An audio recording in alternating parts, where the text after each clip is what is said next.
감사합니다. 오늘 말씀을 전해주실 이호 목사님의 잠시 소개하도록 하겠습니다. 현 금난교회 사역훈련장을 맡고 계시고 또한 거룩한 대한민국 네트워크 대표를 역임하고 계십니다. 또한 많은 저서를 남기셨고 최근 2020년 공산주의 바이러스라는 책을 저술해 주셨습니다. 이 시간 우리 이호 목사님 나오실 때 오른손 높이 들고 할렐루야로 크게 맞이해 주시기 바라겠습니다. 할렐루야. 할렐루야. 하나님을 사랑하고 대한민국을 사랑하는 평강제일교회 성도님들과 함께 예배를 드리게 되어서 저에게는 큰 기쁨이고 영광입니다. 최근 건국전쟁이라는 영화를 통해 대한민국 건국의 진실이 많은 국민들에게 알려지고 있습니다. 오늘 그 영화에 나오는 내용과 연관지어서 국민국가의 탄생이라는 제목으로 우리 역사의 이야기를 함께 나누고 싶습니다. 우리 PPT 준비가 됐죠? 띄워주시기 바랍니다. 고조선부터 조선까지 우리 역사는 신분제 사회였습니다. 높은 사람이 있고 낮은 사람이 있습니다. 양반이 있고 상놈이 있습니다. 특히 조선 518년 신분제의 차별은 지독했죠. 머리에 쓰고 있는 모자만 봐도 그 사람 신분이 뭔지가 파악이 됩니다. 양반은 태어나서 죽을 때까지 갓을 썼습니다. 조선의 신분제에서 제일 밑바닥 인생, 낮고 천했던 백정은 패랭이를 썼죠. 그런데 양반이 일생에 한 번 패랭이를 쓰는 날이 있습니다. 언제인가 하면 부모님 돌아가시는 장례식 날, 살아생전 제대로 모시지 못한 죄인입니다. 한탄하는 뜻으로 양반도 그날만은 갓을 버리고 패랭이를 썼습니다. 내가 죄인이라는 뜻으로 쓰는 패랭이를 백정은 태어날 때부터 죽을 때까지 썼어요. 그건 무슨 말인가 하면 백정은 날 때부터 죽을 때까지 죄인이었다는 뜻입니다. 백정이라고 하면 소나 돼지를 잡는 도축업자들을 연상하기 쉽습니다. 맞습니다. 그런데 백정은 비단 도축업자만이 아니고요, 굉장히 많은 사람들이 거기 포함됐습니다. 사냥꾼, 뱃사공, 여자분들이 좋아하는 구두, 가방, 패션 이런 거 만드는 각종 기술자, 세공업자들, 또 제인과 광대, 요즘 말로 하면 가수, 탤런트, 영화배우 이런 예능인들, 이렇게 광범위한 많은 부류가 백정에 속했습니다. 저와 여러분이 살고 있는 이곳 서울에만 16세기, 17세기에 밑바닥 인생 천민의 비율이 40%가 넘었습니다. 그러니까 서울에서 걸어다니는 사람 가운데 한 절반 정도는 아주 제일 밑바닥, 사람 대접 못 받던 천민이었다. 그렇게 이해하시면 됩니다. 이 갓을 쓰느냐 패랭이를 쓰느냐, 이 문제로 폭동이 일어난 적이 있어요. 조선왕조실록의 순조 임금 9년, 예수님 기원으로 따지면 1809년 개성에 사는 백정이 장가를 가게 됐습니다. 결혼식 날은 누구나 특별한 옷을 입죠. 남자들은 턱시도를 입고 여자들은 드레스를 입습니다. 이 백정 신랑이요, 일생에 한 번 결혼하는 날, 양반들이 평생 쓰는 갓을 쓰고 싶었습니다. 그래서 마음씨 좋은 양반 한 사람한테 부탁을 해요. 내 결혼식 날 딱 하루 갓을 빌려주십시오. 양반이 불쌍히 여겨서 갓을 빌려줘서 백정 신랑이 결혼식을 했는데 그만 그 모습을 다른 양반들한테 들켜버렸습니다. 감히 백정놈이 갓을 써? 양반들이 분노해서 결혼식 날 당일날 신랑을 때려서 불구자로 만들어버려요. 그리고 개성 지방에 사는 백정들의 집 200채가 불태워집니다. 갓 한 번 썼다 그래서 무려 200채의 집이 불타 없어지는, 이렇게 조선은 신분차별이 엄격한 나라였습니다. 그 다음 장면이요, 강원도 보그마의 아버지 제이콥 로버트 무스, 산이 많은 제 고향 강원도에 그 높디 높은 산을 자전거를 타고 넘나들면서 40개, 50개의 교회를 세우신 아주 존경스러운 선교사님입니다. 이분이 1900년에 조선에 오셔서 오랫동안 선교를 하셨는데요. 1900년 조선에 살다라는 책을 썼어요.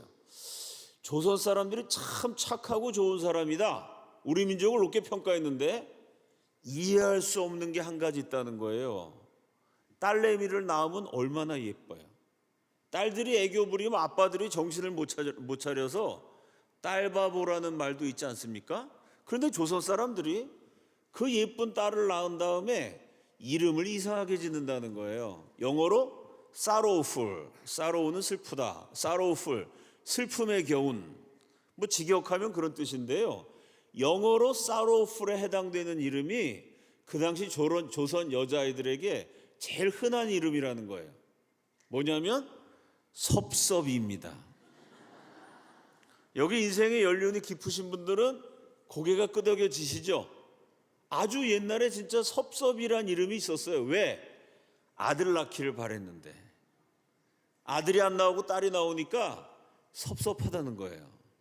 조선 유교의 장점, 장유유서, 우더른을 공경한다든지 이런 건 참 장점인데 치명적인 단점은요, 양반과 상놈이 서로 차별했고요, 남자와 여자가 서로 차별했습니다. 제이콥 로우트부스가 이렇게 썼어요. 종종 sorrowful의 의미를 갖는 섭섭이로 부르기도 해서 자기 이름이 불릴 때마다 그 어린 것은 자신이 가족에게 슬픔을 가져왔다고 되새길 수도 있을 것이다. 부모들은 딸들을 영원한 가족 구성원이라고 생각하지 않는다. 그래서 딸들이 어린 나이에 막 돈 받고 팔려간단 말이에요. 시집 가는 거죠. 이들 어린 아내들은 문자 그대로 이 집에 끌려온 노예들이다. 방앗간에서 식량을 준비하고 그 집안에 노비가 있었더라면 노비에게나 맡겼을 온갖 종류의 집안일을 다 맡게 된다. 여인은 단지 소녀의 연장이나 완성품에 불과하다. 여자로 태어났다는 것 외에 다른 이유 없이 이 불쌍한 존재들에게 가해진 멸시가 여인으로 성장한 후에도 항상 따라다닌다. 자, 이승만이 막 한성 감옥에서 예수 믿고 기독교로 나라 세워야 된다 라고 생각하고 기독교 입국론을 정립하던 무렵은 조선 말기입니다. 이 신분제의 차별로 비극적인 사건이 수도 없이 일어났어요. 이승만이 직접 겪었던 일들이 어떤 게 있냐면 그 당시에 나이가 한 60살쯤 되는 백정 할아버지가 30살쯤 되는 상놈에게 자네가 말이야 한마디 했어요. 백정이 양반한테 자네가 그러면 그건 죽습니다. 같은 아래 것이니까 60살 된 백정 할아버지가 30살 된 상놈이에요. 상놈, 양반이 아니고 같이 천민이니까 상놈한테 자네가 이렇게 말했어요. 그랬더니 상놈인 젊은이가 열받아갖고요, 그날 밤 백정 할아버지 집에 쳐들어가서 할아버지, 아버지, 손자까지 3대 한 10명 넘는 식구들 입을 다 찢어버렸어요. 이걸 갖고 뭐라 그러죠? 찬물도 위아래가 있다. 이게 무슨 말이에요? 아니 무슨 찬물 하나 마시는데 거기도 위아래가 있어요. 같은 상놈끼리도 위아래가 있어서 아무리 어르신이라도 백정 주제 상놈한테 자네가 입을 찢어도 그건 죄가 아니에요. 이게 소문이 나서 바로 이거 서울에 놀이가 유행했습니다. 백정 입 찢기 놀이. 지나가다가 백정을 보이면 아무나 입을 찢는 거예요. 청년 이승만이 그걸 봤습니다. 이래가지고 나라가 제대로 되겠는가? 인간을 차별하는 그 유교의 논리 가지고 안 된다. 오늘 갈라디아서 3장 28절 말씀처럼 그리스도 예수 안에서 남자나 여자나 유대인이나 헬라인이나 종이나 자주자나 양반이나 상놈이나 모두가 평등한 그리스도 안에서 하나 되는 그런 나라를 세워야 된다. 청년 이승만이 젊었을 때부터 그런 꿈을 갖습니다. 사실은 이런 신분 차별의 문제가 너무 심각했기 때문에 조선 말기에 갑오경장이라는 사건이 일어납니다. 그 정부에서 대대적인 개혁을 하면서 갑오경장의 내용 가운데 반상의 차별을 철폐한다. 반상, 양반 상놈 차별을 없앤다. 법적으로는 1894년에요. 양반 상놈 차별이 없어졌어요. 문제는 뭐냐? 법이라는 건 국민이 지키지 않으면 그만입니다. 좋은 법을 만들어도 아무도 지키지 않으면 휴지 조각이죠. 왜 그 법을 안 지켰냐면요, 그 당시 농경사회입니다. 농사지어서 먹고 살려면 땅이 있어야 돼요. 땅을 가진 지주는 100% 양반. 상놈이 갑오경장이 됐습니다. 제가 상놈이라고 저를 무시하지 마십시오. 그러면 양반이 한마디만 하면 게임 끝나요. 너 오늘부터 내 땅에서 농사 짓지 마. 그러면 지금처럼 무슨 직장이 다양한 것도 아니고요, 땅이 있어야 농사 지어서 입에 풀칠을 하는데 땅 가진 양반이 소작을 안 주면 상놈은 굶어 죽는 수밖에 없습니다. 그러니까 일제시대 때도 양반 상놈 제도가 그대로 남아 있습니다. 해방될 때까지도요, 그게 없어지지 않아. 왜? 땅을 가진 부자가 양반이고 상놈들은 그 땅을 빌어서 뼈 빠지게 농사를 지은 다음에 소작료가 평균이 50%입니다. 1년 동안 내가 번 연봉의 절반을 양반한테 바쳐야 돼요. 그 양반은 손 하나 까딱하지 않아도 계속 부자죠. 우리 집에 상놈이 100명이다. 그러면 나는 100명이 받는 연봉의 절반, 50명 연봉을 나 혼자 받는 거예요. 그 양반은 대대로 부자로 사는 겁니다. 상놈은 1년 내내 벌어서, 여러분 1년 동안 번 돈의 절반을 누군가가 띠간다고 생각해 보세요. 그럼 나머지 절반으로 이건 먹고 살기가 어려워지는 겁니다. 먹고 사는 문제가 해결되지 않으면 양반 상놈 제도가 없어지지 않는다. 이 먹고 사는 문제를 해결해야 된다. 그래서 이승만 대통령이 집권을 하자마자 농지개혁, 땅을 전 국민에게 골고루 나눠주는, 양반만 갖고 있는 땅을 상놈들에게 나눠줘서 상놈들이 양반 눈치 보지 않고 먹고 살 수 있게 만드는 그런 개혁을 추진합니다. 당연히 양반들이 반발을 하죠. 그럼 여러분, 그 당시 국회의원들은 양반 출신일까요? 상놈 출신일까요? 국회의원은 100% 양반이에요. 그러니까 민주주의 그러면 국민의 대표인 국회를 존중해야 돼요. 근데 이승만 대통령은 그 부분에서는 국회를 존중하지 않았어요. 왜?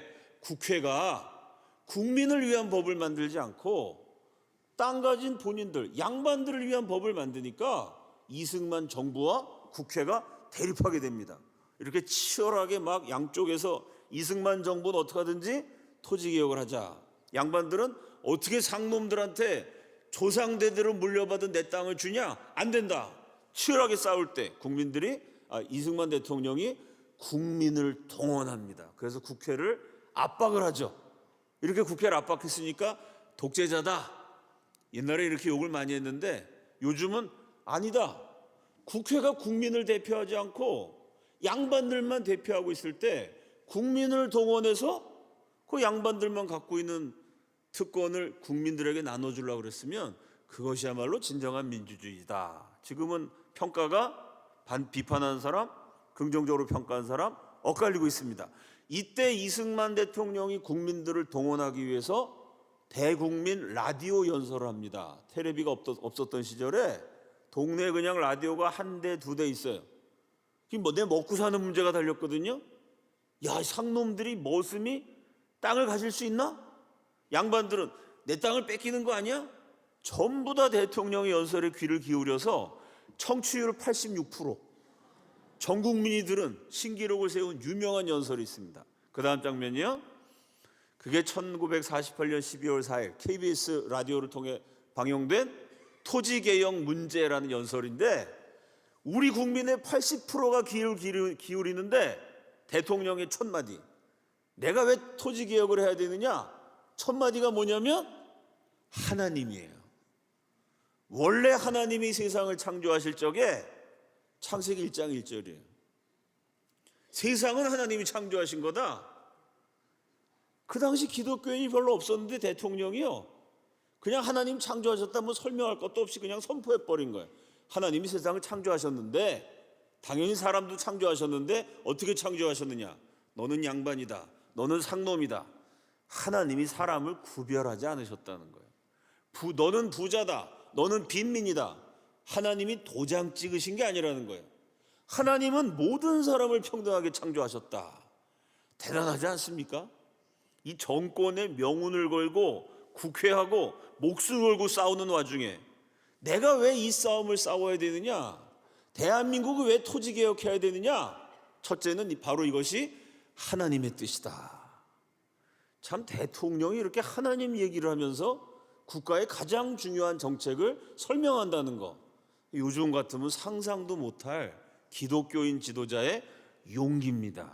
하나님은 모든 사람을 다 사랑하시고 평등하게 다 잘 살기를 바랐는데 사람들이 자꾸 장난을 쳐갖고 세상이 엉망이 됐다는 거예요. 어떻게 엉망이 됐냐면 부자는 대대로 부자요 양반은 대대로 양반으로 지냈으니 이와 같이 불공평하고 부조리한 일은 다시 없을 것입니다. 그 다음 장면이요. 그래서 이거를 뒤집어야 된다.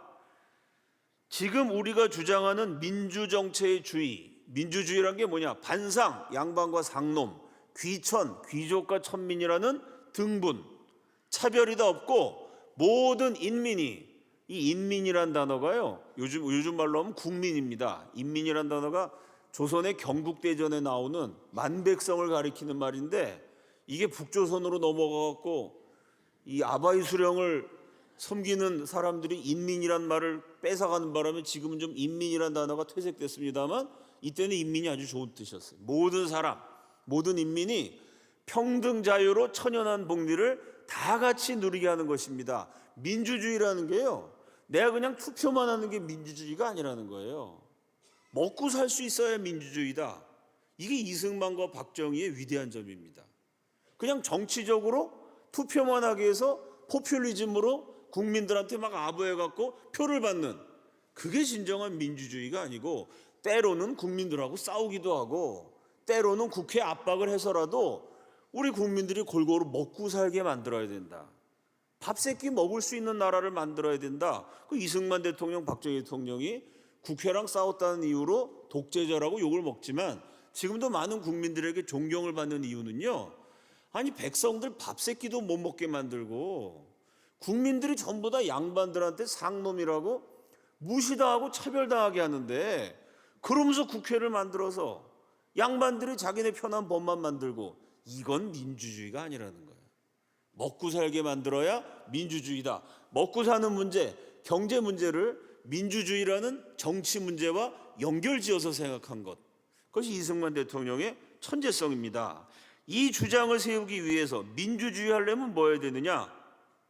그 근본적 병통을 먼저 교정하여야만 모든 폐단이 차서로 바로잡힐 것이므로 토지개혁법이 유일한 근본적 해결책이라는 것입니다. 이렇게 연설을 하니까 전국 국민들이 열광을 하고 머슴들이 막 상놈들이 만세를 부르고, 이 상놈들 숫자가 훨씬 많잖아요. 그 양반들이 숫자에서 밀리죠. 결국 이렇게 압박을 해서 거의 뭐 강압 비슷하게 만들어서 이승만 대통령이 전 국민에게 땅을 골고루 나눠주는, 우리 역사 5,000년 만에 처음으로 농민들이 자기 땅을 갖게 되는 엄청난 쾌거를 거두게 됩니다. 자, 그 다음 장면이요. 이 이승만의 토지개혁을 평가했는데 2006년 월드뱅크에서 20세기 100년 동안 어떤 나라는 경제가 확 성장하고 어떤 나라는 망했어요. 그럼 어떤 나라는 왜 경제가 성장하고 어떤 나라는 왜 경제가 성장 안 하나, 그걸 연구해 봤더니 토지개혁과 상관이 있더라는 거예요. 토지를 국민들에게 골고루 나눠주면 내 땅에서 내가 열심히 일해서 내가 번 걸 내가 가져요. 그럼 전 국민이 다 열심히 일하죠. 그게 경제가 막 발전하는 거예요. 공산당처럼 내가 열심히 일해도 일한 사람과 일하지 않은 사람이 똑같이 나눠 갖게 해요. 그러면 일 안 하죠. 그 북한처럼 굶어 죽는 나라가 된다는 거예요.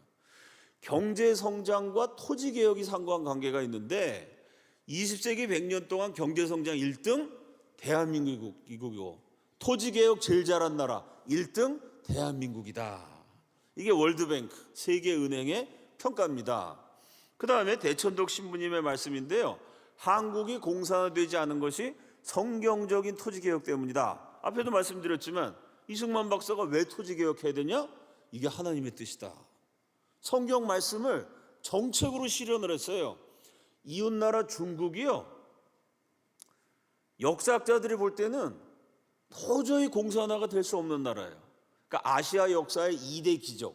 첫째는 중국의 공산화, 둘째는 대한민국이 공산화를 막아낸 사건. 중국이 공산화된 게 기적이고 대한민국이 공산화 안 된 게 기적이다. 왜? 우리나라는 공산주의자가 엄청 많았던 나라거든요. 중국이 왜 공산화가 됐느냐? 지주들이 땅을 다 가지고 있고 여자들도 많이 거느리고 있어요. 옛날에 양반들이 부인이 많았잖아요. 공산주의자들 어떻게 했냐면 밤에 지주의 집에 쳐들어가요. 그리고 마을 사람들 다 모아. 머슴들 모으면 머슴들이 50살, 60살 다 노총각들이에요. 장가를 못 가죠. 양반이 부인이 많고 돈 없는 머슴한테 뭐 누가 시집 오러 오겠어요. 밥 세끼도 못 먹으니까 그냥 다 그냥 혼자 살고 있어요. 그 공산당이 밤에 지주를 딱 세워놓고 인민재판해갖고 총을 쏴서 죽여요. 마을 사람 본 앞에서. 지주를 죽인 다음에 그 동네 머슴들한테 땅을 나눠줘요. 그리고 여자를 하나씩 나눠줘요. 이 지주가 갖고 있던 부인들을 한 명씩 나눠줘. 그럼 농민들 입장에서는 야, 공산당이 와서 땅도 생기고 부인도 생겼어요. 이러니까 중국 농민들이 열렬히 공산당 지지하는 바람에 중국이 공산화가 됐어요. 자, 북한 김일성이가 그걸 알고 대한민국에 쳐들어왔어요. 그 농민들을 다 모아놓고 내가 여러분에게 땅을 나눠줍니다 라고 선전을 했는데 대한민국 농민들이 아무도 거기 넘어간 사람이 없어요. 왜 안 넘어갔느냐? 아니, 땅은 이승만 대통령이 우리한테 주셨는데 내 땅에서 농사 져야 되는데 공산당이 쳐들어와갖고 내 땅에다가 폭탄을 막 뿌려요. 여기다가 농사 져야 되는데 내 논밭에 사람 시체가 쌓여 있어요. 이러니까 농민들이 그 당시에 공산주의가 뭔지 민주주의가 뭔지도 모르는데 좌우지간 이승만 대통령은 나한테 땅을 주신 분, 공산당은 나 농사 못 지게 만들어갖고 우리 식구들 다 굶어 죽게 만든. 이러니까 대한민국은 농민들이요 공산당의 그 선전선동에 넘어가지 않고 대한민국 편이 돼서 열심히 싸웠어요. 그러니까 우리가 군사력과 모든 면에서 북한한테 절대적으로 열세였는데 땅을 가진 농민들이 내 땅 지켜야 된다. 내 땅에 폭탄 털어지게 만들고 내 땅에 막 시체 썩게 만든 저 공산당 놈들은 나쁜 놈들이다. 사실은 자기 소유가 있으니까 애착이 생기는 거죠. 내 땅 지키려고 농민들이 열심히 싸우는 바람에 대한민국이 공산화를 막아낼 수 있었다. 이 역사가들의 대체적인 평가입니다. 자, 첫째, 양반만 땅을 갖고 있었어요. 그 땅을 이승만 대통령이 드디어 전 국민에게 나눠줬습니다. 둘째, 양반만 학교에 갈 수 있었어요. 양반 여자도 대충 교육을 받았지만 사실 양반 여자 교육은 제한적이었고요. 정확하게 말하면 양반 남자만 교육받을 수가 있었습니다. 그 교육을 역시 전 국민에게 이승만이 나눠줍니다. 그 다음 장면이요. 이게 1913년에 이승만 박사가 하와이에서 독립운동할 때 세운 학교입니다. 근데 이 학교가 우리 역사 5천년에 아주 기념비적인 혁명을 일으킨 학교가 됐어요. 과장해서 말하면 요사진 한 장 찍는데 5천년이 걸렸다는 거예요. 그 5천년 우리 역사에 처음으로 이 학교에 등장한 사건, 그게 뭐냐면 남녀공학이라는 겁니다. 조선시대는 남녀 7세 부동석, 남자 여자가 7살이 되면 같은 자리에 앉을 수가 없어요. 남자는, 특히 양반 남자는 공부하러 학교로 갑니다. 여자는 일하러 들판에 가요. 양반 남자만 교육받았습니다. 이승만 박사가 한성 감옥에 있을 때부터요, 청년 시절부터 이래서 나라가 망했다. 여자도 교육시켜야 된다. 여자가 더 똑똑해야 된다. 그 말이 맞아갖고 요즘 여자들이 더 똑똑한 것 같아. 남자들이 밀리는 것 같아, 대한민국에서. 뭐 시험 보고 이래도 다 1등 여자들이 막 하지 않습니까? 여자가 똑똑해야 애를 똑똑하게 키워서 나라가 발전한다. 이런 생각으로 젊었을 때부터 남녀 평등의 뜻을 갖고 있다가요, 하와이에서 독립운동하면서 사탕수수밭 노동자들이 낳은 그 조선 아이들을 모아서 학교를 세웠는데 어떤 학교를 세웠냐면 남녀공학. 그 당시 미국 선교사도 반대했어요. 야, 조선은 여자를 학교에 안 보내는 나라인데 여자 교육도 안 하는 나라에서 여학교를 세우도 혁명인데 그걸 남녀는 평등하다고 남자 여자를 같은 교실에 앉혀서 가리키면은 이게 학교가 되겠냐? 미국 선교사도 말렸는데 이승만은 아니다. 우리가 세운 대한민국은 여자들 똑똑하게 만드는 나라가 돼야 된다. 건국전쟁이란 영화에도 나오죠. 조선에서 제일 불쌍한 것이 계집아이들이다. 왜?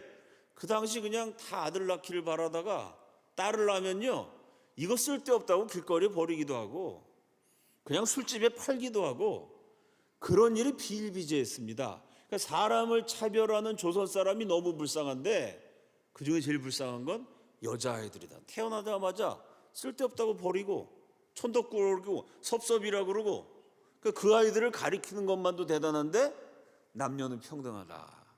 같은 교실에서 같이 가르친 대한민국 건국되기 무려 35년 전 1913년 하와이 독립운동할 때 우리 민족 최초의 남녀공학 학교를 세웠습니다. 그 다음 장면이요. 자, 이승만이 대통령이 될 때 전 국민 가운데 단 하루라도 학교라는 데를 가본 인구가 14%예요. 86%는 학교라는 데를 가본 적이 없어요. 14% 가운데 글자를 읽을 줄 아는 사람이 12%, 88%가 난 놓고 기억자도 모르는 문맹자였어요. 이승만 대통령이 정권을 잡자마자 그 나라가 아프리카보다 가난한 굶어 죽는 시절인데요, 전체 국가 예산의 10%를 투자해서 의무교육, 밥을 굶더라도 배워야 된다. 이게 대단한 겁니다, 여러분. 6.25 전쟁 이후에도요, 전 세계에서 한국 전쟁과 먹여 살리려고 구호물자를 보내주잖아요. 그 구호물자의 절반 정도를 뭐 했었느냐? 먹는 데 쓰지 않고 교육에 썼어요. 밥을 굶더라도 배워야 된다. 이렇게 열심히 가르쳐서 이승만 대통령이 물러날 때는 학교 간 인구가 14%에서 96%.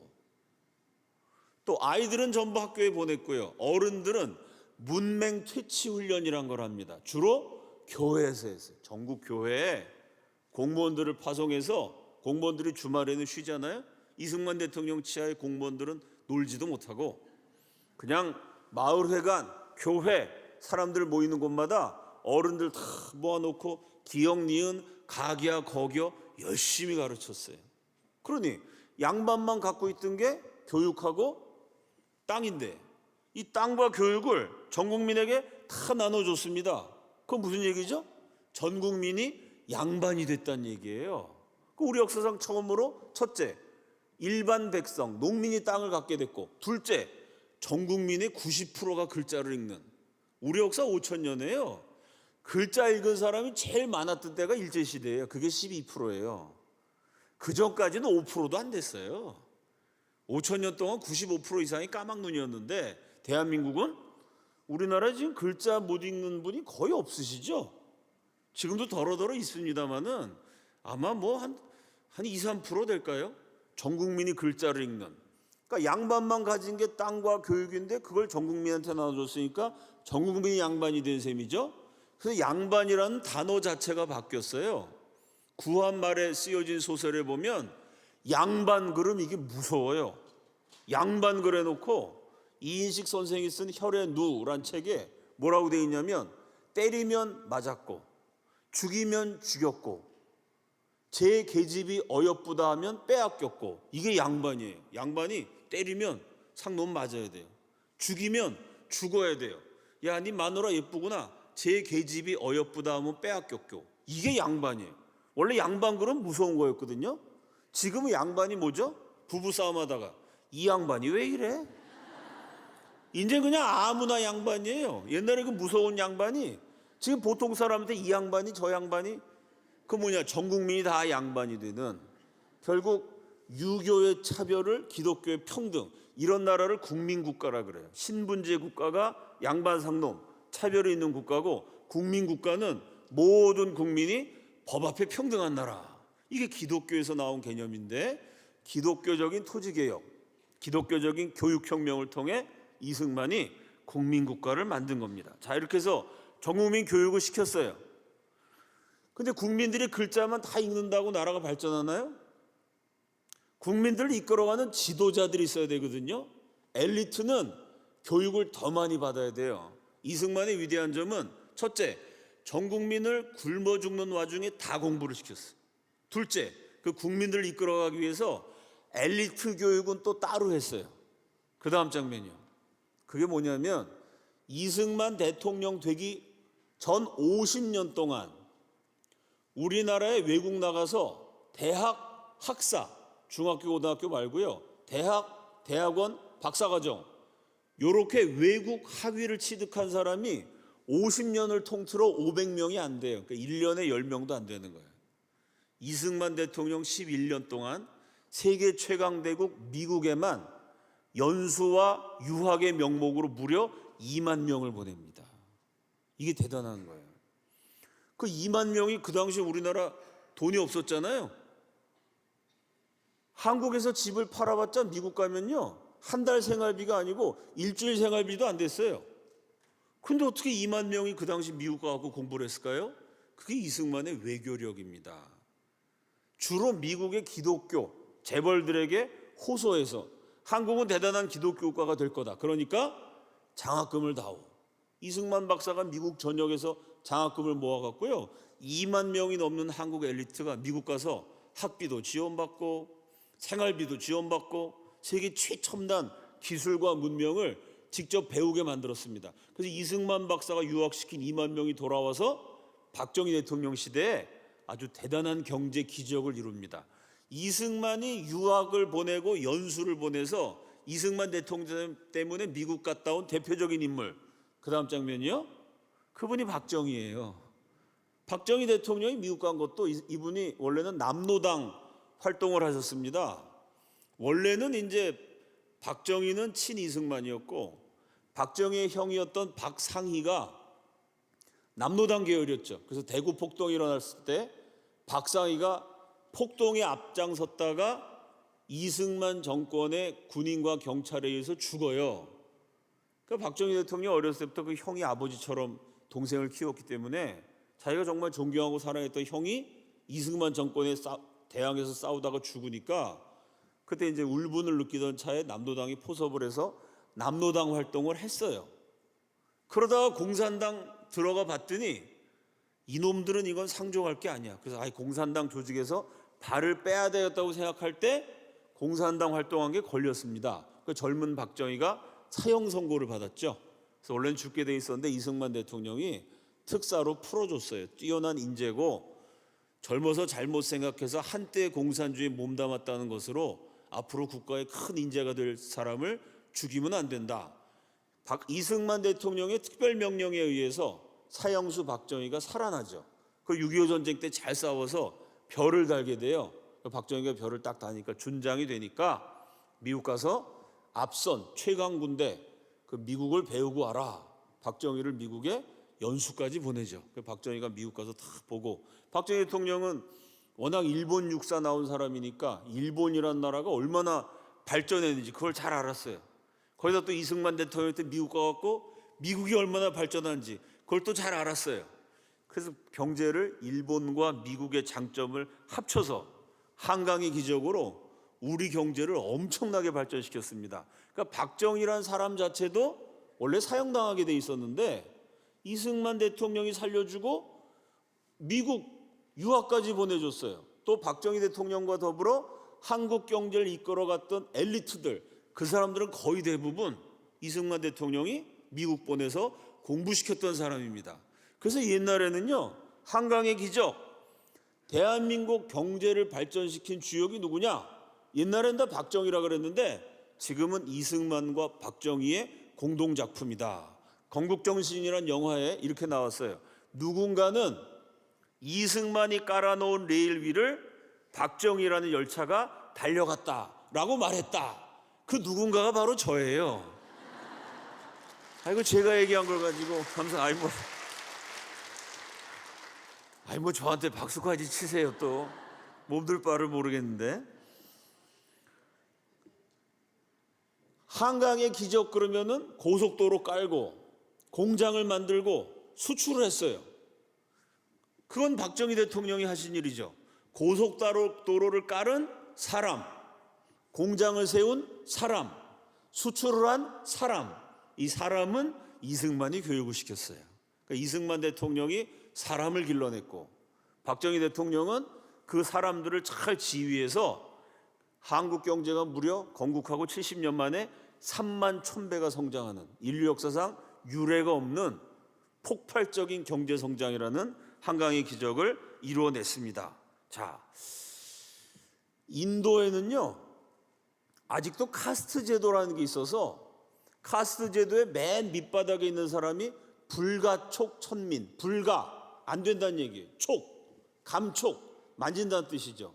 만지는 것도 안 되는 사람, 그냥 손에 터치하기만 해도 부정탄다.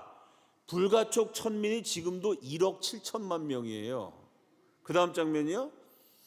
그 불가촉 천민은 인도 사람들도 손대지 않는데 한국 목사님들이 인도에 가서 불가촉 천민들을 위해서 열심히 봉사를 했더니 압둘 칼람 대통령이 우리 목사님들 초대했어요. 그걸 질문했습니다. 인도에는 카스트 제도의 차별이 아직도 남아있는데 한국에서는 어떻게 양반 상놈 차별이 없어졌습니까? 목사님들이 건국전쟁을 보고 가셨으면 이때 대답을 하셨을 텐데, 이 영화 만들어지기 10년 전이라 글쎄요 저도 모르겠는데요. 목사님들 그냥 머리를 긁고 오셨다는 얘기를 직접 들었습니다. 인도는 어느 정도냐면요, 이 불가족 천민들은 지금도 인도의 시골에 가면 금방 표가 나요. 마치 조선시대 백정들이 패랭이 쓰고 다녔던 것처럼 인도의 불가족 천민들은 꼬리가 달렸어요. 엉덩이에 빗자루를 매달고 다닙니다. 왜? 이 불가족 천민이 땅을 밟으면 땅이 더러워져요. 그 사람들은 윤회를 믿잖아요. 전생에 죄를 많이 지어갖고 불가족 천민으로 태어났거든요. 이건 백정 중에서도 백정이거든요. 그러니까 불가족 천민이 땅을 밟으면 그 땅에 부정타기 때문에 꼬리에 빗자루를 매달고 걸어가다가 찍히는 자기 발자국을 쓸면서 가요. 발자국을 없애야 돼요. 목에 목걸이를 했는데 이 목걸이가 뭐냐면 그릇이 이렇게 있어요. 인도는 비포장 도로가 많고 먼지가 많이 나기 때문에 걷다 보면 사람들이 목에 뭐가 생겨서 침을 뱉어요. 불가족 천민이 침을 뱉으면 그 땅이 부정타요. 그래서 그릇을 매달고 여기다가 침을 딱 뱉어요. 인도에서 가끔 뭐 집단 강간 사건, 살인 사건, 이게 지금도 많이 납니다. 해외 토픽에 막 나오죠. 그 왜 그러냐? 그 뜨거운 지역에서 한국처럼 수도 시설이 잘 갖춰져 있지 않기 때문에 시골 마을에 가면 우물물을 마셔야 돼요. 강물을 마셔야 됩니다. 불가촉 천민이 우물물을 마시면 그 우물은 부정타기 때문에 마을 주민들이 아무도 사용을 못해요. 불가족 천민이 우물 마시다가 걸리면 그 자리에서 때려 죽여요. 강물을 마시다가 죽으면 그 자리에서 물속에다가 집어던져요. 왜? 부정타기 때문에. 지금도 그런 사건이 계속 일어나요. 그게 안 없어져요. 근데 대한민국은 이승만이라는 기독교 정치자가 기독교적 개혁을 해서 양반 상놈 제도를 없애버렸습니다. 미국하고 한번 비교해보죠. 그 다음 장면이요. 자, 링컨이 노예 해방했습니다. 이승만의 신분 해방 비교해 봅시다. 여러분, 우리나라 지금 신분이 있나요? 여러분 가운데 아이가 태어나갖고 초등학교 입학하려고 그러는데 얘는 상놈인데요? 입학 불가. 그런 분 계세요? 뭐 지금도 한국 사람들이 뭐 공부 많이 한 사람, 못한 사람, 많이 가진 사람, 못 가진 사람 차별하는 그런 악습은 있습니다. 아직도 이 기독교화, 복음화가 안 돼갖고요. 교회 다니는 사람 가운데도 인간을 차별하는 못된 습관이 남아있기는 합니다만은 그렇다고 한국이 뭐 양반 상놈 차별 없죠? 상놈들이 폭동을 일으켰다 이런 거 있어요? 뉴스에 봤더니 세상에 강원도에서 백정들이 들고 일어났대 뭐 이런 거 보셨습니까? 우리나라 없어요. 미국은 흑인 폭동이 있어요 없어요? 해마다 있습니다. 해마다. 그중에 큰 것만 보도가 돼요. 무슨 얘기냐? 링컨이 노예 해방했다고 세계적으로 유명한데 아직도 흑인들에 대한 차별은 여전히 남아 있습니다. 세 가지를 비교해 보면 첫째가 투표권, 교육, 경제력. 자, 링컨이 1863년에 노예를 해방했어요. 그때 흑인들한테 투표권을 줬을까요? 안 줬을까요? 노예 해방이다 말만 했는데 투표권은 안 줬어요. 그래서 미국에서 노예가 해방되고 100년이 지난 1963년에 미국 흑인 가운데 투표권을 가진 사람이 7%예요. 흑인 해방하고 100년 지나도록 93%는 투표도 못했습니다. 둘째, 교육. 링컨이 흑인들에게 글자를 가르쳤다. 그런 역사 기록은 없습니다. 세 번째, 경제력. 링컨의 노예 해방에 대해서 비판하는 사람들도 많아요. 왜 그러냐면은 남부에 노예로 있던 흑인들이 해방이 된 다음에 북부에 가서 공장 노동자가 됐어요. 근데 받았던 월급을 비교해 봤더니 농장의 노예로 일할 때가 더 잘 살았다는 거예요. 오히려 노예가 해방된 다음에 주인 밑에 있으면 주인이 밥은 먹여줬거든요. 주인이 없어지고 나 혼자 먹고 살아야 되는데 글자를 아나요? 배운 기술이 있나요? 자본이 있나요? 아무것도 없으니까 노예 해방된 다음에 흑인들이 실제로 더 가난해집니다. 그래서 워싱턴에 있는 링컨 기념관에 가보면요, 링컨의 큰 동상이 있어요. 그 위에 뭐라고 써 있느냐? 흑인 노예들의 해방자가 아니고요, 미국의 연방을 지킨 분, 연방의 수호자, 이게 최고의 업적이에요. 원래 미국이 흑인 노예 문제 때문에 지금의 남북한처럼 남부와 북부하고 분단될 뻔했어요. 99% 분단이 되는 건데 링컨이 전쟁을 해서라도 분단을 막고 미국을 한 나라로 만들었어요. 그 바람에 지금도 미국이 세계 1등 국가가 된 거죠. 미국이 남북한처럼 분단이 되었고 맨날 싸웠으면 그럼 미국이란 나라가 없어졌겠죠. 그 링컨의 첫 번째 업적은 워싱턴에 있는 기념관에 가도 연방을 지킨 지도자예요. 흑인을 해방한 사람이다. 미국 역사가들도 그런 말은 안 합니다. 왜? 흑인 해방이 너무나 불완전하기 때문에. 비교해보면 이승만은요, 링컨은 그냥 노예 해방자라고 전 세계 교과서에 나오는데 사실은 뭐 노예들 투표권도 없고 교육도 없고 경제력도 없어요. 이승만은 나라 세우면서 양반 상놈 남자 여자 투표권을 다 줬어요. 상놈도 다 투표할 수 있어요. 1948년부터 상놈들한테 땅을 다 줬어요. 상놈들한테 교육을 다 시켰어요. 이거 세 가지를 놓고 비교해보면 인간 해방의 세계 최고 선구자다. 그분이 이승만 건국 대통령인 것을 확인할 수 있습니다. 제가 이 토지개혁과 교육혁명에 대해서 책도 쓰고 강연도 많이 했는데요, 제가 연구한 것보다 제가 강연을 딱 마치면 양반의 후손, 상놈의 후손, 백정의 후손, 이분들이 저한테 오셔가지고 아버지 얘기, 할아버지 얘기를 해주시는데 제가 우리 국민들한테 배운 내용이 더 많아요. 한번 강연을 마쳤는데 70대 되신 분이 저를 찾아오시더니 자기 어렸을 때 얘기를 해주는 거예요. 땅이 그냥 끝이 없어요. 대지주인 양반인데 5살이 됐을 때 할머니가 5살 어린 장손, 그분 손을 붙들고 그 마을 뒷동산에 올라갔대요. 그러더니 갑자기 할머니가 아브라함 모드가 되셔서 동서남북 사방을 둘러보아라. 내 눈에 보이는 땅이 모두 너희 땅이 될 것이다. 갑자기 아브라함한테 주신 창세기 말씀을 하시더라는 거예요. 왜? 그 자기가 뒷동산에 올라와서 봤는데 눈에 보이는 땅이 전부 다 이 양반집 땅인 거예요. 밑에 상놈이 뭐 300명, 400명 어마어마한 대지주예요. 그 5살, 6살 때도요, 집 문 앞에 딱 나서면 60살 된 옆집 할아버지가 아이고 도련님 밤새 안녕하셨습니까? 그 동네의 양반은 이 집 한 집이고 나머지는 다 그 양반 땅 부쳐먹고 사는 소장농, 상놈들이니까 할아버지 할머니들도요 5살, 6살 된 꼬마한테 도련님 도련님면서 인사를 했다는 거예요. 그 마을에 자기하고 친한 친구가 있어서 7살, 8살 때 이 개구쟁이들이 산으로 들러 개구리 잡으러 가고 다람쥐 잡으러 가고 놀았대요. 실컷 재밌게 놀고 왔는데 그 인자하셨던 할머니가 갑자기 호랑이가 되셔가지고 회초리를 대시면서 어디 양반집 도령이 저 아래 것들 상놈 애들하고 놀았다고 할머니가 그냥 막 불호령을 내리더라는 거예요. 그럼 여러분, 양반 도령이 상놈이랑 놀았다고 회초리 한 대 맞았어요. 상놈집 아들은 어떻게 됐을까요?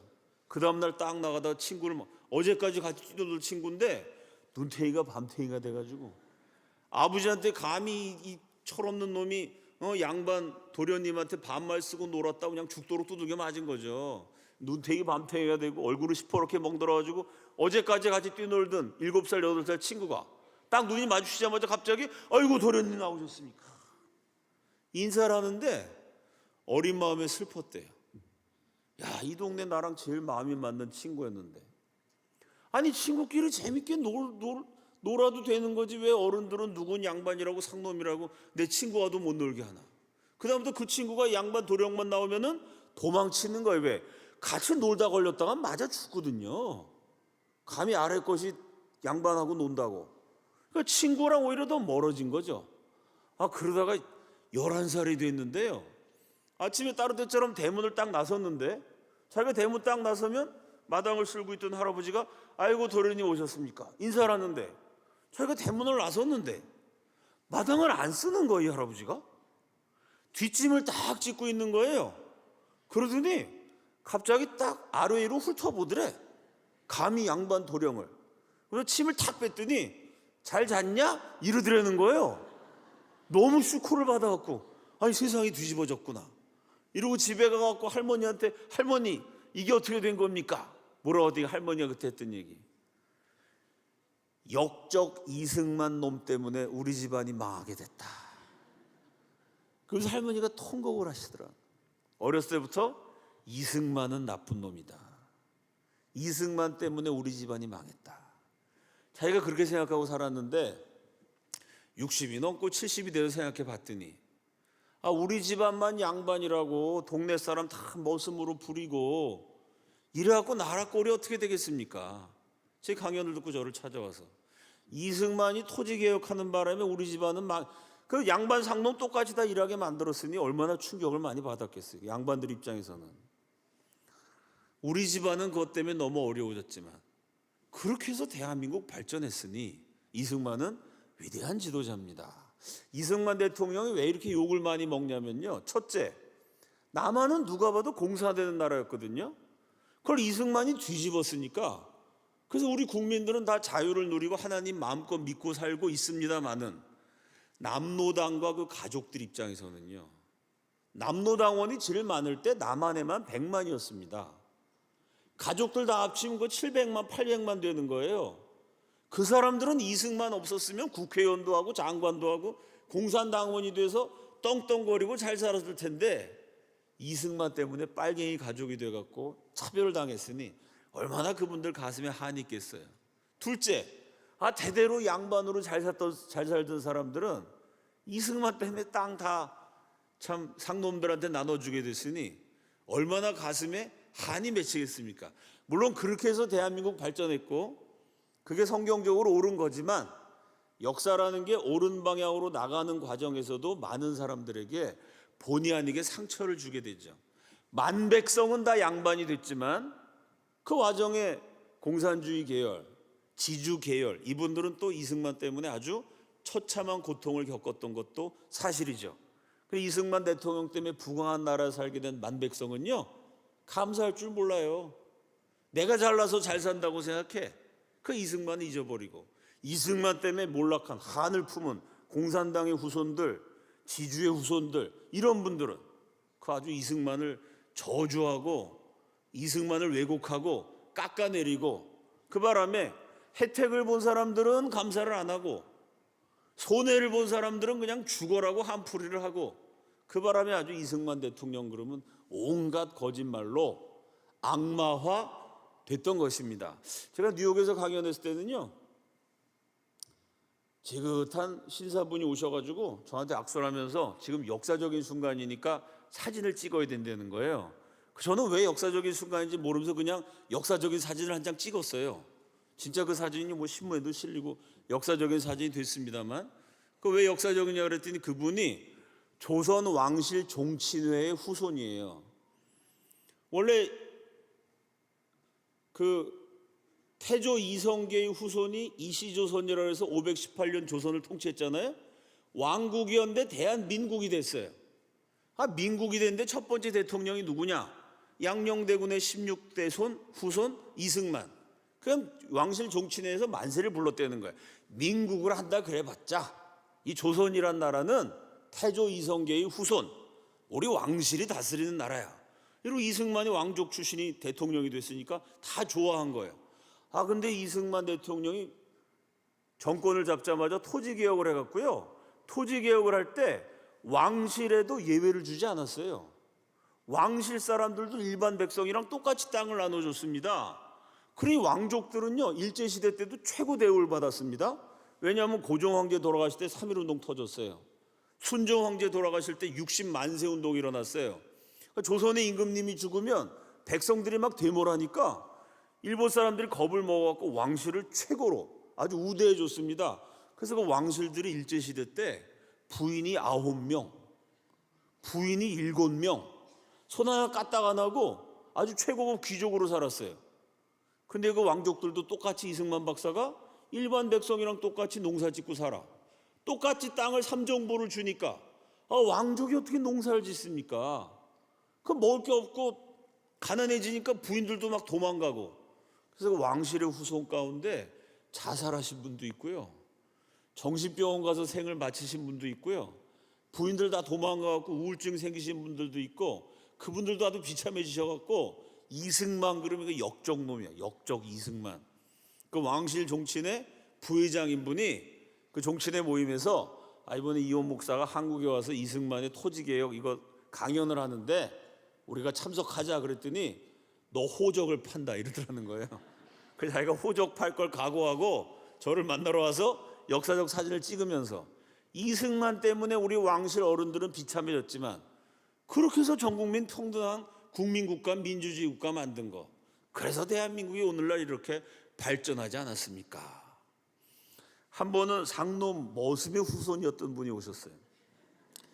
아버지가 90이 넘어갖고 돌아가시게 됐는데 말도 못하고 그냥 임종 때 자식들이 다 모여있어. 근데 막 손짓 발짓으로 일으켜달라 그러더라고요. 아버지 일어나면 어떻게 해요? 자식들이 울면서 말리는데 일으켜달라 그러는 거야. 그 걷기 어려운 양반이 90 넘은 노인네가 자기 땅을 한 바퀴 돌겠다고. 그러니까 자식들이 울고 불고 아버지 뭐 안 돼요 이런 데도 막 고집을 부려갖고 거의 돌아가신 아버지를 부축을 해갖고 그 땅을 한 바퀴 탁 돌았다는 거예요. 이분이 마지막 유혹으로 하는 얘기가, 내가 젊어서 머슴으로 밥 세끼 못 먹고 맨날 굶고 난 놓고 기억자도 모르고 무식쟁이였다가 겨우 이승만 대통령 때 내가 땅을 받아갖고 토지개혁으로 땅을 받아가지고 내가 먹고 살게 되니까 네 엄마 만나서 장가도 가고 니들도 낳고, 나는 못 배운 한이 있는 대신 나는 머슴이고 상놈이라 글자도 모르지만 내 자식은 어떻게든지 이 무시당하고 못 배운 한 이거 안 갖게 하려고 내가 너희들 열심히 가르쳐서 대학까지 마치고, 나한테 땅이 있어서 내가 장가도 갔고 땅이 있어서 너희들도 낳았고 땅이 있어서 너희들 교육도 시켰다. 무슨 일이 있어도 이 땅을 잘 지켜야 된다. 자기 아버지가 그러고 돌아가셨다는 거예요. 한번 제가 한국에서 제일 비싼 기독교 대안학교에 갔는데요, 이 교육 대통령 이승만이 인재를 어떻게 길러냈나 이걸 강연하는데 저 뒤쪽에 그때 나이가 75세 되었던 그 학교 총괄 교장 선생님, 서울대학교가 지금 전 세계 랭킹 한 80이 되는데 그때 한 800등 할 때, 서울대학교 800등 할 때 전 세계 40등 안에 드는 아주 명문 대학교에서 교수하다가 은퇴하신 학자분이셨어요.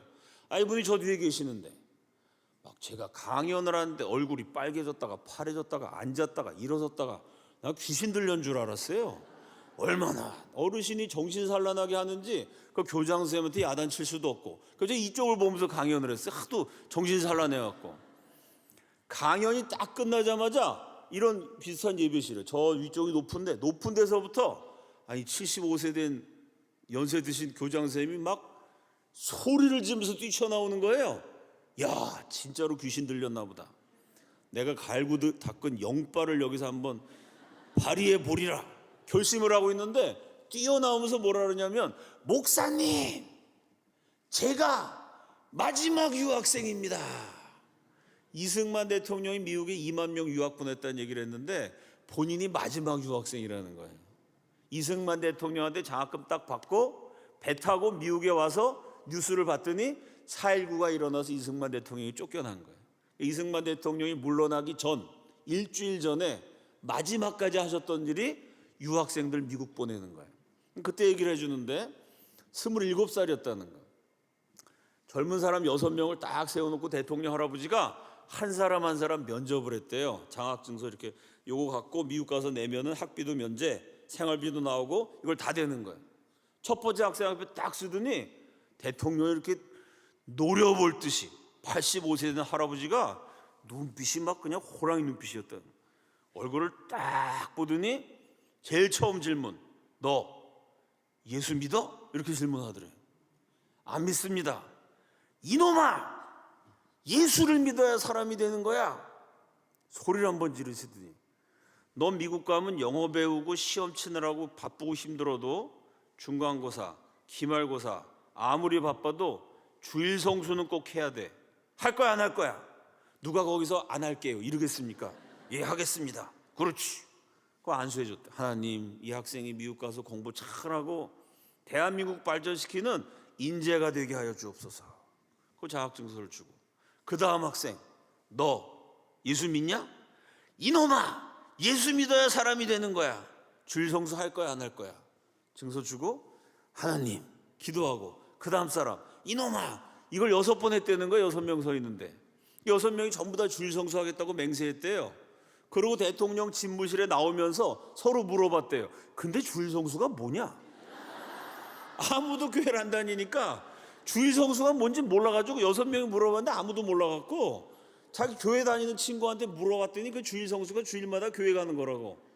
그 자기가 미국에 왔는데 대통령 할아버지랑 약속한 게 있어가지고 한국 사람 별로 없으니까 한인교회가 없죠. 못 알아듣는 영어 설교 들으면서 미국 교회 무작정 나갔대요. 한 2년 지난 다음에 알았대요. 예수를 믿어야 되는 거구나. 그 2년 동안 그냥 교회 다니다가 2년 지난 다음에 예수를 믿어야 되는 거구나. 그리고 고민하다가 3년째에 본인이 예수를 믿었다는 거예요.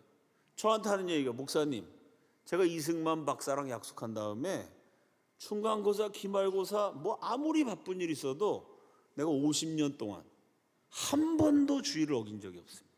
한 번도 주의를 어긴 적이 없습니다.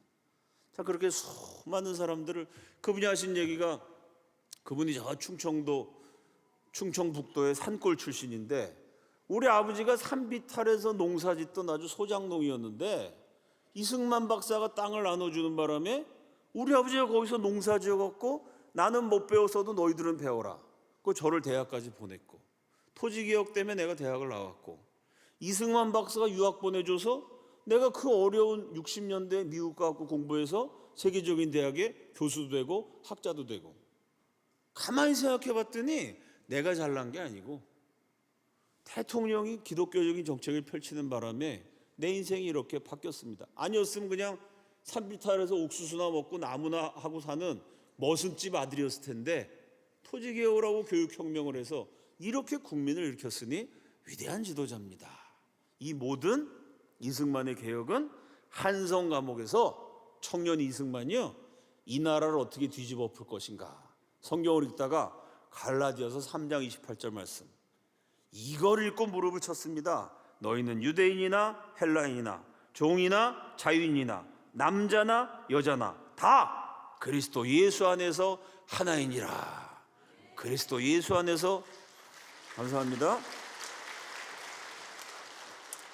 그리스도 예수 안에서 사람이 사람을 차별하지 않고 사람을 섬겨주고 힘들고 어려운 사람들에게 기회를 주고 격려해주고 나 혼자만 잘 사는 것이 아니라 많은 백성들이 함께 참 행복과 기쁨을 누릴 수 있는 그런 나라를 세워야 된다. 한 청년이 성경 말씀을 갖고 비전을 품고요, 일생을 바쳤더니 그 혜택을 지금 만백성이 누리고 있습니다. 마찬가지로 우리 한 사람 한 사람이요, 성경 말씀을 귀로만 듣지 마시고 머리로만 생각하지 마시고 그 말씀을 품고 그 말씀을 따라서 하나님을 사랑하고 나라를 사랑하고 사람을 사랑하고 나 혼자 잘 사는 것이 아니라 나눠주고 베풀어주고 끌어주고 밀어주는 그런 인생을 살아갈 때 저와 여러분을 통해서 우리나라가 더 좋은 나라가 되는 것이고요, 우리 국민들이 한 사람이라도 더 행복해지는 것이고, 바로 그렇게 살아가는 것이 대한민국 국민의 도리인 동시에 세상의 빛과 소금이 되는 그리스도인의 길인 줄로 믿습니다. 하나님 말씀을 실천해서 조금씩이라도 세상을 바꿔나가는 하나님의 사람으로 사시기를 예수 그리스도 이름으로 축원합니다. 다 함께 기도하겠습니다. 첫 번째로 하나님 말씀대로 실천하는 신앙이 되게 하여 주옵소서. 두 번째로 우리 대한민국 기억하여 주셔서 기독교적인 개혁으로 세워진 나라가 공산주의적인 개악으로 무너지고 있습니다. 기독교 정신으로 다시 한번 공산주의를 막아내는 이번 선거가 되게 하시고, 예수 믿는 사람들이 많아지는 나라가 되게 하셔서, 이 성경 말씀대로 실천하는 국민들이 많아져서 대한민국이 위기를 이겨내고 다시 부강하게 재건되게 하여 주시옵소서. 우리 자신이 말씀을 실천하도록 나라와 민족을 위해서 주여 한번 외치시고 다 함께 통성으로 기도합니다. 주여! 살아계신 하나님 아버지, 은혜와 사랑을 감사합니다. 우리 한 사람 한 사람이 하나님의 말씀을 붙들고 말씀에 순종하고 실천하는 삶을 살아갈 수 있도록 축복하여 주시옵소서. 이 나라와 이 민족을 위하여 기도합니다. 선거를 앞두고 있습니다. 공산주의 세력을 물리칠 수 있는 선거가 되게 하시고, 기독교적인 개혁자들이 선출되는 선거가 되게 하여 주시옵소서. 위기에 처한 이 나라를 불쌍히 여겨주시고, 이 땅의 교회들을 기억하여 주셔서 하나님의 교회가 다시 한번 뜨거워지게 하시고, 성령 충만해지게 하시고, 하나님의 말씀의 능력으로 말미암아 교회들이 회복되게 하여 주시옵소서. 예수 믿는 사람이 늘어나는 나라가 되게 하시고, 기도하는 백성이 되게 하여 주시옵소서. 하나님 말씀에 순종하는 나라가 되게 하여 주시고, 오직 성경적 기독교적 가치관으로 무장한 국회의원들이 이번 총선에 대거 당선되어질 수 있도록 주님께서 역사하여 주시기를 간절히 기도합니다. 역사의 주인이신 주님, 하나님이 여시면 닫을 자가 없고 하나님이 닫으시면 열 자가 없습니다. 대한민국을 위한 부흥과 번영의 문을 열어주시기를 간절히 기도합니다. 동성애와 공산주의와 신천지와 같은 이단과 이슬람의 문은 닫아주시고 복음화의 문, 선교의 문을 열어주시기만을 간청합니다. 하나님 아버지, 우리의 기도를 들으시고 응답하여 주셔서 이 나라의 민족을 축복하여 주시옵소서. 만왕의 왕이요 만주의 주이신 하나님 아버지, 주님이 여시면 닫을 자가 없고 주님이 닫으시면 열 자가 없습니다. 역사의 주인이신 하나님 아버지, 공산화와 동성애와 신천지와 같은 이단과 이슬람의 문은 닫아 주시옵소서. 부흥화와 복음화와 선교화와 성령 충만의 문을 열어 주시옵소서. 이 땅의 교회들이 다시 뜨거워지게 하시고, 능력 있고 권세 있는 하나님 말씀에 순종하는 대한민국 그리스도인들이 다 되게 하여 주시옵소서. 교회마다 성령 충만해서 기도하는 가운데 이번 선거에서 하나님을 경유하는 지도자들이 당선되게 하여 주시옵소서. 오직 하나님의 주권적인 은혜로 말미암아 비틀거리는 위기에 처한 대한민국이 다시 한번 재건되고, 역시 고통당하는 고난당하는 한국교회가 다시 한번 부흥할 수 있도록 우리 주님 축복하여 주시옵소서. 우리 한 사람 한 사람이 하나님을 사랑하는 마음으로, 나라를 사랑하는 마음으로 진리이신 하나님 말씀에 성령에 순종하여 실천하는 신앙인들이 되도록 우리 한 사람 한 사람으로 말미암아 한국 사회가 아름다워지고 대한민국이 살만한 나라로 조금씩 가꾸어질 수 있도록 우리 모두를 사용하여 주시옵소서. 예수님 존귀하신 이름으로 기도드립니다. 아멘.